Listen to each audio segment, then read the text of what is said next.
শুরু করতে পারি। দেখেন, একটু লক্ষ্য করেন, সিনিয়রদের প্রতি ওনার ন্যূনতম একটা সম্মানবোধ নাই।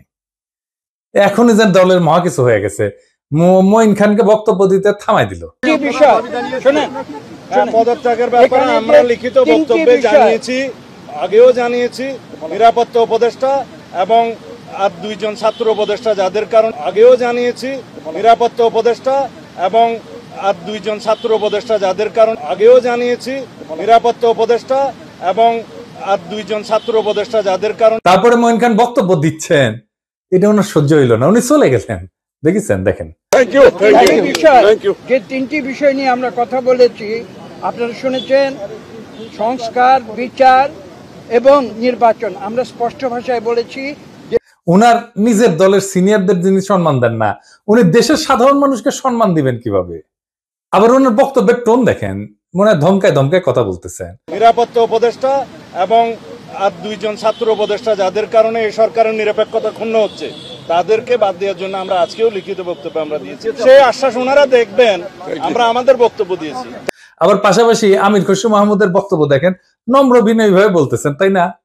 দেখেন, আমি একটু বলি, এখন আমি একটু বলি মূলত সংস্কার এবং বিচার, নির্বাচন, এই তিনটার উপর আলোচনা হয়েছে। তো সালাউদ্দিন সাহেবের টোন দেখেন, আবার দেখেন।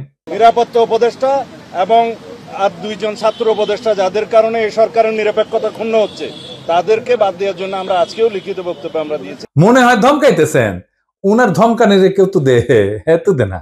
হ্যাঁ, সে বলে সুপুরে সরাইলে সাংবিধানিক সংকট তৈরি হবে, আর প্রফেসর ইউনূস পদত্যাগ করলে জাতি নাকি বিকল্প বেছে নেবে। মানে সুপুর কোনো বিকল্প নাই, হাসিনার যেমন বিকল্প ছিল না, সুপুরে বিকল্প নাই।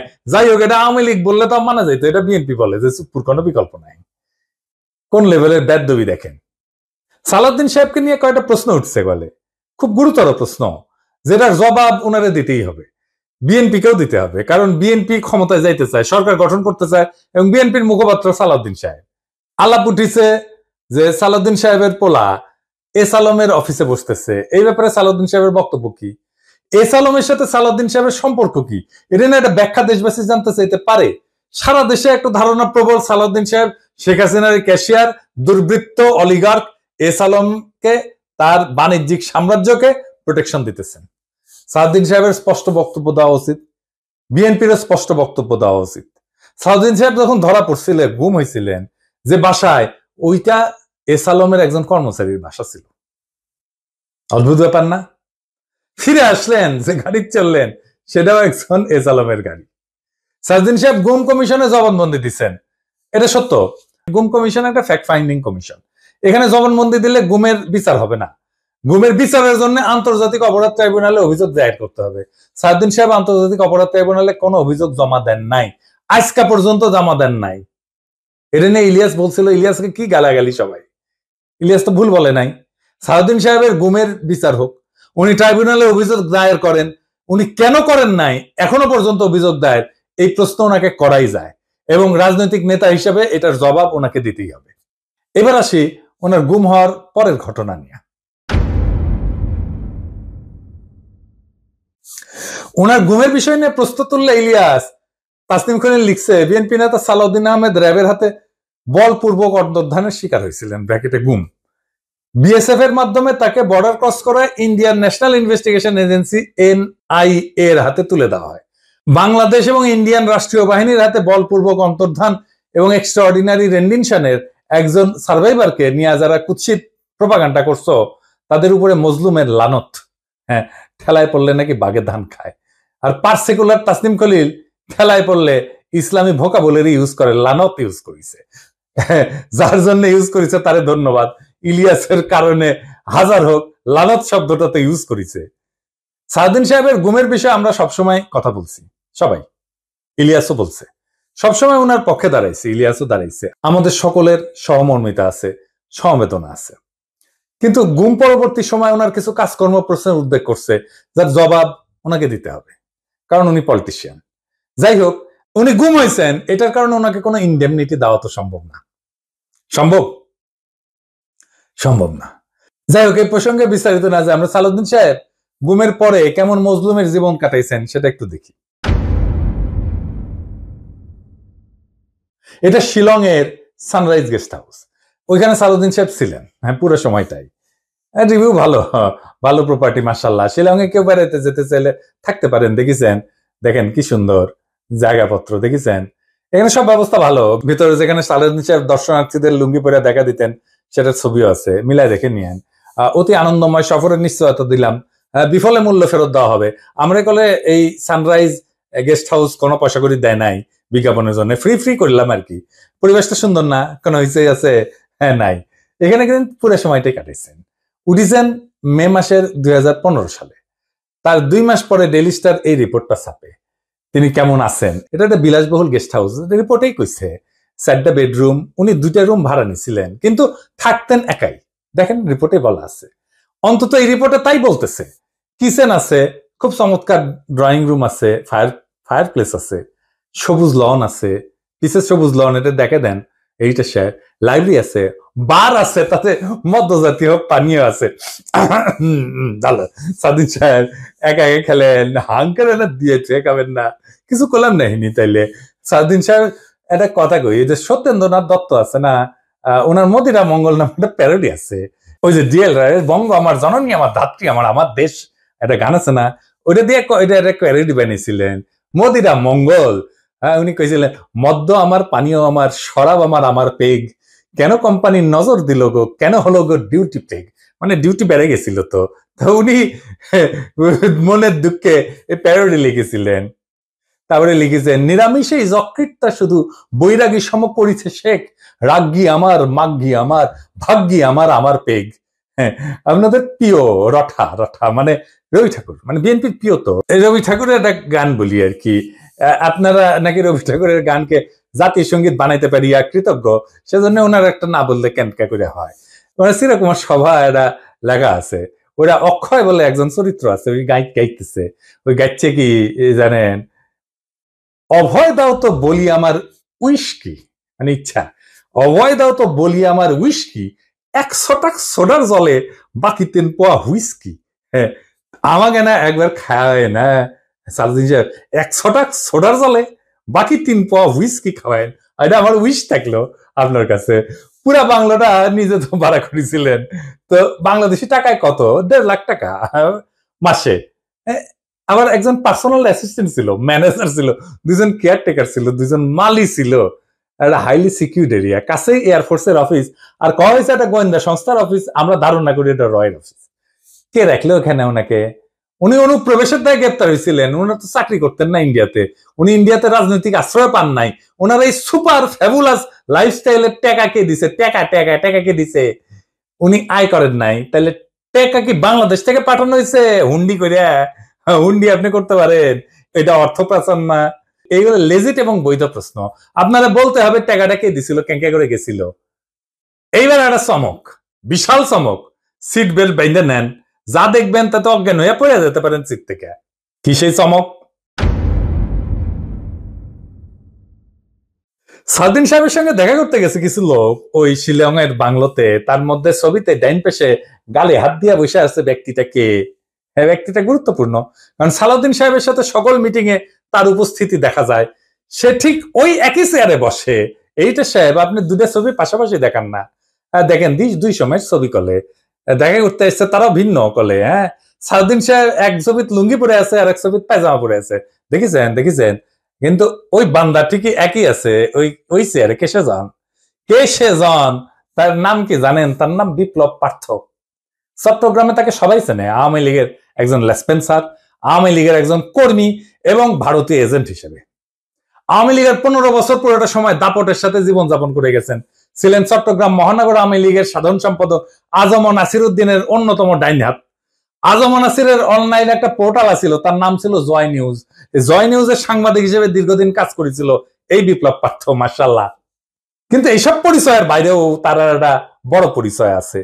বিপ্লব পার্থর মূল পরিচয়, সে ইসকনের চট্টগ্রাম বিভাগের মিডিয়া সেলের সমন্বয়ক। হ্যাঁ, সমন্বয়ক। হ্যাঁ, এটা আবার গৌরবে ফেসবুকে ঘোষণা দিয়ে প্রচার করেছিল সে। চট্টগ্রামে চিন্ময় ইস্যুতে সবচেয়ে বেশি যে লোকটা সক্রিয়, সেটা হইতেছে বিপ্লব পার্থ। দেখেছেন মিছিলে, দেখেছেন আজম নাসিরকে দ্বিতীয়বার চট্টগ্রাম সিটি কর্পোরেশনের মেয়র নির্বাচনের জন্য মনোনয়ন পাওয়া দেওয়ার জন্য ওই নাকি অমিত শাহর কাছে নিয়ে গেছিল আজম নাসিরকে। আওয়ামী লীগ সরকারের আমলে বিপ্লব নাকি 60 বারের বেশি ইন্ডিয়া সফর করেছে, গর্ব করে কইতো, সব জায়গায় প্রচার করত। আর এই সমস্ত সফরের নাকি বেশিরভাগই ছিল সরকারি সফর। তার পাসপোর্ট যাচাই করা হোক, তার প্রমাণ মিলবে। ইমিগ্রেশনে খোঁজ নেন, দেখেন কয়বার গেছিল। এটা পুলিশের কাজ, গোয়েন্দা সংস্থার কাজ। কেন একজন ব্যক্তি এতবার ভারত সফরে গেল, সেটা নিশ্চয়ই কারণ আছে। অনুসন্ধান করে এই রহস্য উদ্ধার করা হোক। এতদিন আওয়ামী লীগ হইলেও, এত সাজলেও, আওয়ামী লীগ সাজলেও 5ই আগস্টের পর হঠাৎ কইরা রূপ বদল করে বিএনপি হয়ে গেছে। সব প্রোগ্রামে যায় বিএনপি। একসময় সাংবাদিকতা করলে এখন পুরোপুরি বেকার করলে, ওখানে কাজ করে না। তো শোনা যায় আর কি যে ওক নাকি রয় ঢুকাইছে বিএনপির মধ্যে, এবং বিএনপির সমস্ত তথ্য ভারতে পাচার করার জন্য। এমন একজন বিতর্কিত সেন্সিটিভ লোক ফ্যাসিবাদী সরকারের সময় কয়েকবার দেখা করছে সালাউদ্দিন সাহেবের সাথে। কি কারণে? সালাউদ্দিন সাহেবকে তো কইতে হবে কেন সে সব মিটিং এ থাকে। 5ই আগস্টের পর বিপ্লব পার্থ শেল্টার হইতেছে, গডফাদার হইতেছে বিএনপির আরেক স্থায়ী কমিটির সদস্য আমির খসরু মাহমুদ চৌধুরী। দেখেন ওর সাথে, দেখেন খালি ঘুরে বেড়ায়। স্বীকৃত, এটা প্রকাশ্য এবং স্বীকৃত। অথচ গত 15 বছরে ছাত্র দল এবং যুব দল করা হিন্দু সম্প্রদায়ের প্রচুর লোক আছে চট্টগ্রামে, তারা কাছে ফিরতে পারে না আমির খসরু মাহমুদের। তাদেরকে বাদ দিয়া লীগের দালাল ভারতীয় এজেন্ট বিপ্লবকে জন্মাষ্টমীর নাম দিয়া চট্টগ্রামের রাজনীতিতে থিতু করার চেষ্টায় মরিয়া খসরু এবং সালাউদ্দিন চক্র। ছবিতে দেখেন বিপ্লব পার্থ মোদির সাথে ছবি, দেখেছেন? মোদির সাথেও ছবি, সালাউদ্দিনের সাথেও ছবি, ইসকনের চিন্ময়ের সাথে ছবি, ইন্ডিয়ান হাই কমিশনের সাথে চট্টগ্রামের বিভিন্ন ইভেন্টের ছবি। এবার বুঝেছেন তো আমির খসরু কেন অমিত শাহের সামনে জুইকাপ্পর নাম করতে যায়? কানেকশন বুঝেন? আমির খসরু, সালাউদ্দিন, ইসকন সব বরাবর। আর আরেকটা ইস্যু আছে, সেটা হইতেছে মরাল ইস্যু। আমার স্কুলে বড় ভাই ডাক্তার ফিরোজ খুব ভালো ছাত্র ছিলেন। ডাক্তারি শেষ করিয়া উনার ক্যারা উঠেছিল, উনি পলিটিক্স করবেন। খালেদা জিয়ার অ্যাসাইনমেন্ট অফিসার ছিলেন, খুব দাপুটে নেতা ছিলেন বিএনপির। শুনতাম উনি নাকি দুর্নীতি করে ফাটাই ফেলিছে। হ্যাঁ, তারপরে শুনি 1/11 পর অস্ট্রেলিয়াতে গেছে। একটা ছোট্ট ঘরে 2 মেয়ে সহ পুরা পরিবার নিয়ে থাকতেন। ওই একই ঘরে থাকা, ঘুমানো। নিজে নাইট গার্ডের চাকরি করেছেন ডাক্তার হইয়া। হারিস চৌধুরী সিলেটের জমিদার বংশের ছেলে ছিল, রাজনীতি করে এসে সব হারিয়েছিলেন। 1/11 পরে থাকতেন পান্তপথে, খুবই দিনহীন ভাবে, পরিচয় লুকায়। মারাও গেছেন পরিচয় লুকায়, বেওয়ারিশ হিসাবে তাকে দাফন করা হয়েছিল। নিরাপত্তার কারণে পেট চালানোর জন্য চাঁদনি চকে কাপড়ের দোকানে কর্মচারীর কাজ করতেন। সেরা পাঞ্জাবি পরতেন, রিক্সায় চড়ার পয়সা ছিল না, হাইটা যেতেন। মির্জা ফখরুল নিজেই বলছেন, এই আওয়ামী লীগের আমলে বিএনপির নেতা কর্মীরা বাড়ি ছাড়া হয়ে ঢাকায় এসে রিক্সা চালায়, উনি কান্দিছিলেন, ফ্যাস ফ্যাস করে কান্দিছিলেন। আর আপনি সালাউদ্দিন সাহেব রাজার হালে থাকেন, শিলংয়ে লজ্জা লাগে না সালাউদ্দিন সাহেব? আপনার ভারতে থাকার টাইমে সকল খরচা কিভাবে করেছেন জাতিকে জানাইবেন। ইসকনের সাথে আপনার কি সম্পর্ক সেটাও জানাবেন। জাতির এটা জানার অধিকার আছে। 1975-এ সোহরাওয়ার্দীর বডিগার্ড জয় বাংলা হয়ে যাওয়ার পরে বেশ কিছু বছর কাটাল রানী ইন্ডিয়া ছিল। সেখান থেকে বাংলাদেশে ফিরে আমাদের উপরে স্টিম লোডার চালাইছে ফ্যাসিবাদের ছাদ দিয়ে, আবার ভারতে পালায় গেছে। অনেকে বলে হাসিনা পালায় যাওয়ার পরে সালাউদ্দিন নামের এই বিএনপির নেতাকে ভারত বাংলাদেশে পুশব্যাক করে দিছে। এতদিন আসতে পারেননি উনি, তারপরে 1 সপ্তাহ যায়নি হাসিনা পড়ছে উনারে পেটে দিল, আগে পেটাচ্ছিল না। কাকতালীয় ভাবে জীবনের বড় একটা সময় হাসিনার চেয়েও বেশি সময় ভারতেই ছিলেন। তো এই সালাউদ্দিন সাহেব ইদানিং হাসিনার মতো উদ্ধত ভাবে কথাবার্তা বলা শুরু করেছেন। সামনে ওনাকেও সম্ভবত আমরা হাসিনার প্রতিবেশী হিসেবে ভারতে দেখতে পাবো। মাশাআল্লাহ। সালাউদ্দিন সাহেব, মানুষ আপনারা ইন্ডিয়ান মাল বলে, আপনি শুনেন না, কিন্তু ক্যামেরা ঠিকই শুনে। এই যে দেখেন, আপনারা কয় ইন্ডিয়ান মাল আসিছে।